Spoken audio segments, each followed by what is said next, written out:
This week we're talking about welding positioners again. Finished up the design work, so we're going to take a quick walk through the CAD and we're going to order some parts. So let's take a look.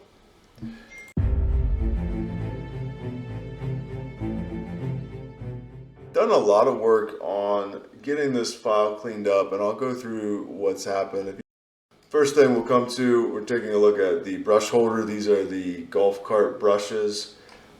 And then each one of those passes through this teal 3D printed housing. So if I were to cut a section, look at that.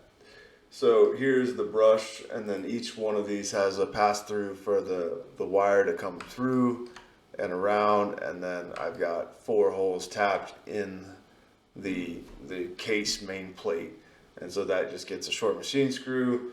So each one of the brushes, they both come down to this big terminal, but honestly I'm just going to trim these down to length, crimp on a ring terminal, and then screw it into the housing. So this is going to work out pretty nicely. I didn't mean to hide the whole thing. Okay, so while we're here looking at this, the only big change to the motor is just a spacer to go to the housing. Spacer to go to the housing, and then the rest of that was pretty well defined. So we got the 10 to 1. Why did I not think it was 10 to 1? Anyway, okay, so keep forgetting I'm out of this is one part.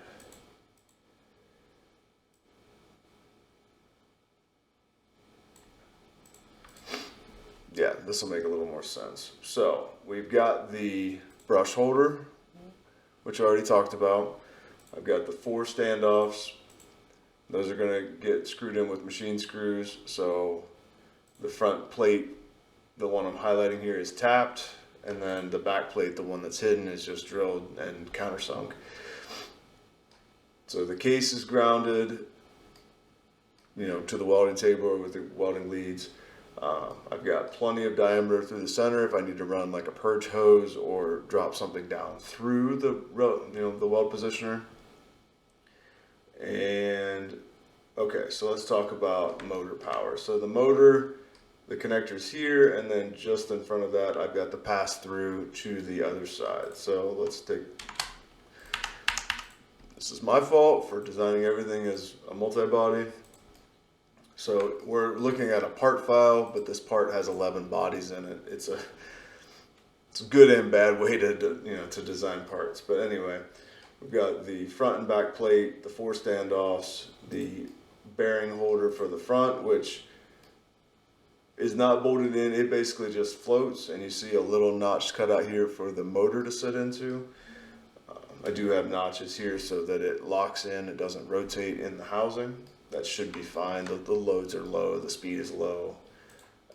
Anyway, what was I wanting to talk about? So the pass through. So this is what we're looking at. We've got the lower 3D printed housing for the power and switch panel, the brains of the whole thing. So I've got a couple tabs just to roughly locate the power supply, and then everything comes off of that, right? So that guy can just probably 2-sided tape and stick it in there. And then the top housing has the potentiometer, the LCD readout, let's see, the on-off switch, and the direction switch. So pretty Spartan up here on this. I might come in and add some 3D printed labels, or I might just print labels off a label maker. I don't know, I want to do something a little nicer than just a gray.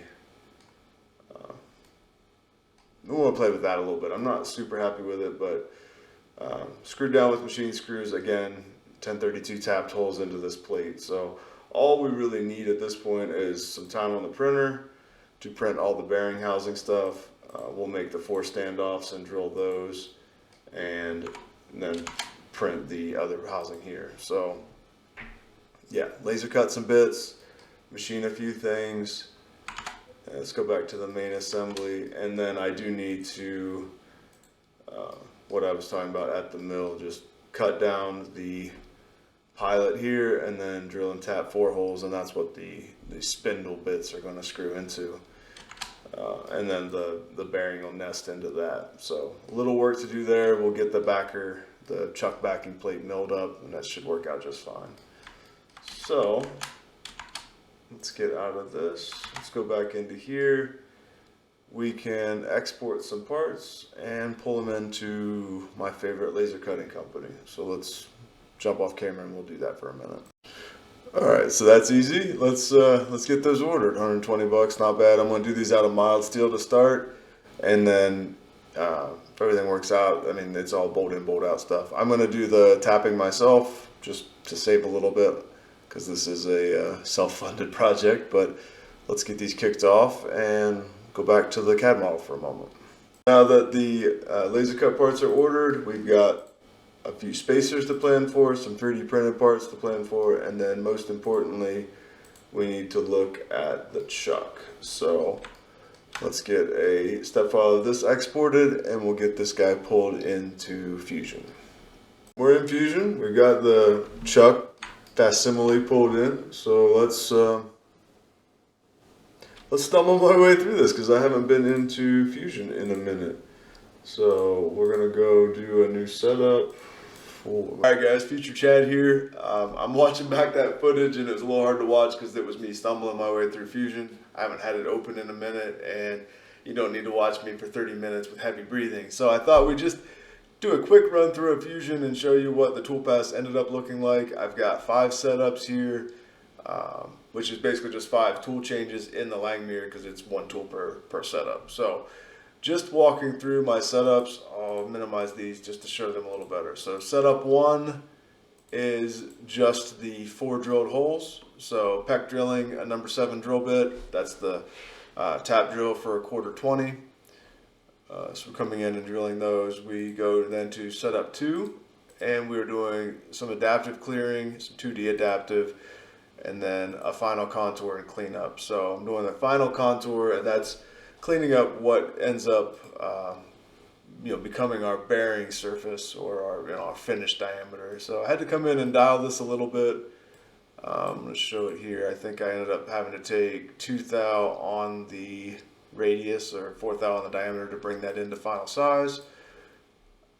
Not terrible. I ended up with a pretty nice fit all told. So setup 3 is my 2 chamfer ops. So didn't quite get the stock worked out perfectly here, but it didn't matter for this particular operation. I'm just chamfering the outside edges.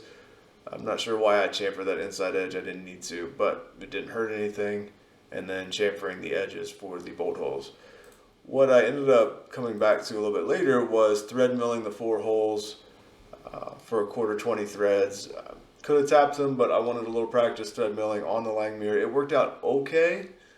The only problem really was that the PC that I have on that machine is pretty low power, and I need to get a better machine to run the Langmuir and the cut control software. So it did freeze up on me on one of the holes, and then I accidentally hit the wrong jog button and I broke the thread mill. So that was kind of a bummer. I ended up having to do the last hole with a tap, but the thread milled holes that were completed worked very, very well. So no complaints there.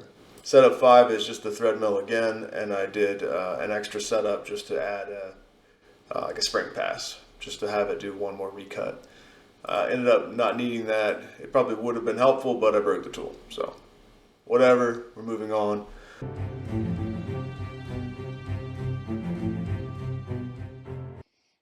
So here's the chuck for the welding positioner. So it is I think it's an 8-inch. Let's grab a tape real quick. Yeah, so 8-inch, 3 jaw. It'll clean up okay. It's got a little rust on it, but honestly, it probably won't take much to. Yeah, it's gonna clean up okay. We'll clean this up and then oil it or wax it or something. Nice, this is a nice one with the reversible jaws. So anyway, let's go in, we'll take a look at the CAD work, and I think, where did I put that back plate? Shaky cam. Oh, there we go. All right. So I think, what do I have to do? I think I just have to turn that diameter down, but because I'm gonna poke a bolt pattern in this. Oh, no, it's this side. This is, it's not clear.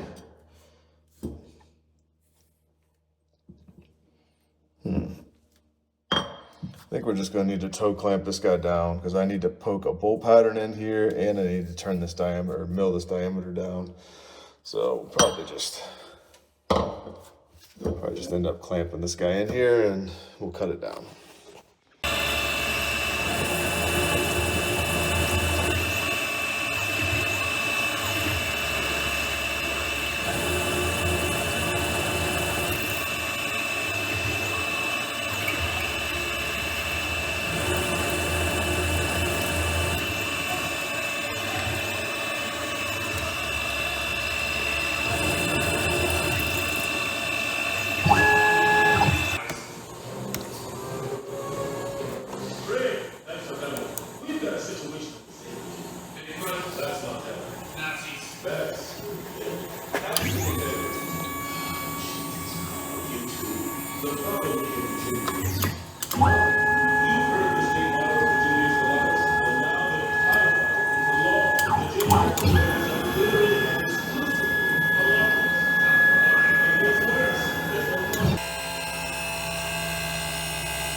All right, so we're skipping ahead just a little bit, but I've got the back plate reinstalled back onto the vice body. Cut. Let's try that again. So I've got the back plate, or the chuck plate, installed back onto the chuck. Everything's looking good. Got a nice fit on the bearing. It is an open bearing, but I'm thinking I can always like print a cover or something. It's not like this is gonna be, it'll be fine. Actually, let me go grab some. I'll be right back. All right, so I've started printing some of the parts. This is the gear assembly. I'm gonna reprint it because I had some bed adhesion issues, but otherwise it's looking pretty good. I just ran out of the PETG CF material. I've got a few of the pieces started. Oh yeah, this one actually goes over the, yeah, this one will sleeve it. I can adjust the dimension on this one and reprint as well, because that will sleeve and cover some of the, so anyway, much talking. This guy should fit on right there. And then the second adapter, and then that gets the other ball bearing. So, it's a snug fit. Pretty snug fit on this guy, but that'll get pressed on. So that'll be the full bearing stack. This is looking pretty good, minus that. I'll reprint that, that's fine. I'm sure there'll be something I messed up or omitted. That's a nice fit on that bearing though. There we go. So that's working out well.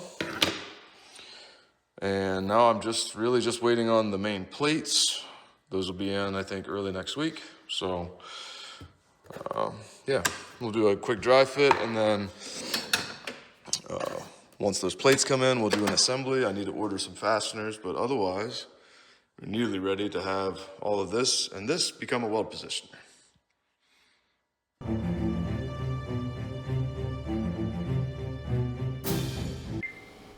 So this is a really fun one. part 2 of 3. So the next time we see the weld positioner, it should be put together and hopefully spinning something around.